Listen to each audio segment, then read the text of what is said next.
Nature the nature will touch the future. So let us nurture the nature for the future to rapture the guest of the nature. Marcel Katusime owabira omuntu wokubanza okujumbura ku district ya Rubirizi n'ihunde ry'ihange rya Uganda nashobora kugira ngo district ya Rubirizi eine nyanja ezuru kwicara 32 ngo kandi ezo zona ziyambira omundasya nuko kugambira abanyarubirizi okurebeka ngo bamanye ibyo buhangwa ebiri mu district yabo. We have 32 crater lakes, we have 28 crater swamps, we have 60 empty craters. Today on Nature Tigikya Festival 4th edition, I have adventured the source of Rubirizi, the Pearl of Uganda, and Uganda the Pearl of Africa.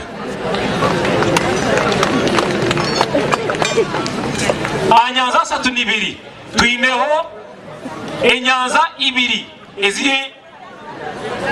ezi kuleberwamu eziba kweta transparent lakes. Eje nyanza mbajeta Kamunzuku endizo mbajeta Karorero.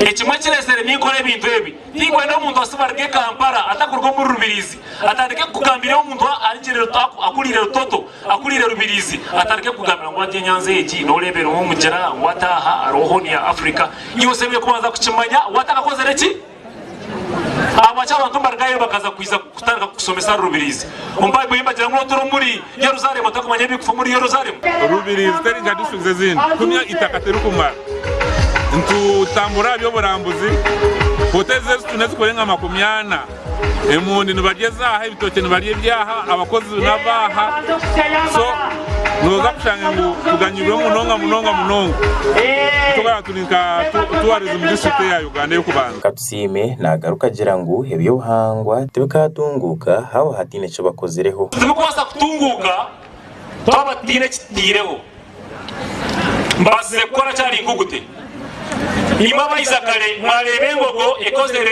eri omushepu ya mapu ya Uganda na mapu ya Africa mwagireba korota gireba ogendo girebe activities twatekanzaye abo kwenda kutungura tourism ya Rubirizi tukizerengu arawakasozi maketa kantungu okwemeraho none bakurungi shepu ya mapu ya Africa kurungi munonga abajenye babo bayiza kusakuma twatware kantungu basasure sente ima abantu batotonyera mu kitero mungaro.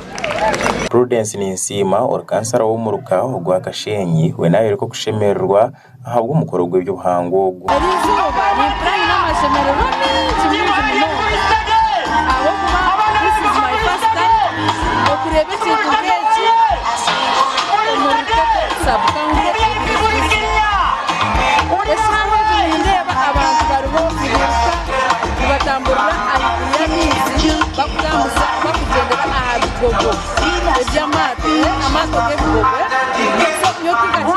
ogu yashaba abanyarubirizi okugaruza imitwarize yabo eyo bunyakare okubabire batwaza ngo ahubwo kuba indwara zikanyire ahubwo gukoresa ebintu by'abajungu bakabakare bakabatwara munonga bo kurya ebintu birokare ebintu by'ikinyakare mwe kuke esano kurya esano ya rubengo cyanga tiriza onare bakwiza imoro empango ebikabye mponya ebyo natwaka Reverend Father Benson Agaba ogunagamba habyo buhangwa no kubiri otiriho no kwabantu bine kubirinda kugira ngo ensi yona ekagumete bekine omusati ne kizire kibakweta global climate change genzere ya bwire byahinduka enzura ne kumbwire tsarwayo omusana kwizire no gutayira ebyo nabiresero kugira ngo kwasira byo buhangwa. Benjamin Cadet hamwe na Marcel Katusime bashaba government hamwe n'abebembezi ba district ya Rubirizi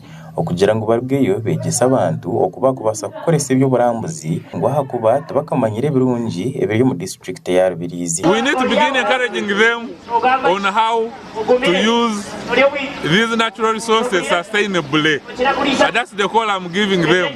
Do not fear elections. Let's tell these people the truth, they will understand. And that's why they have come here in plenty to basically appreciate what nature has provided. And we thank the organizers for this event. We thank you, the media, for highlighting this occasion. I request government to come and support Marcel Private Lecturer, to support Rubirizi as a district.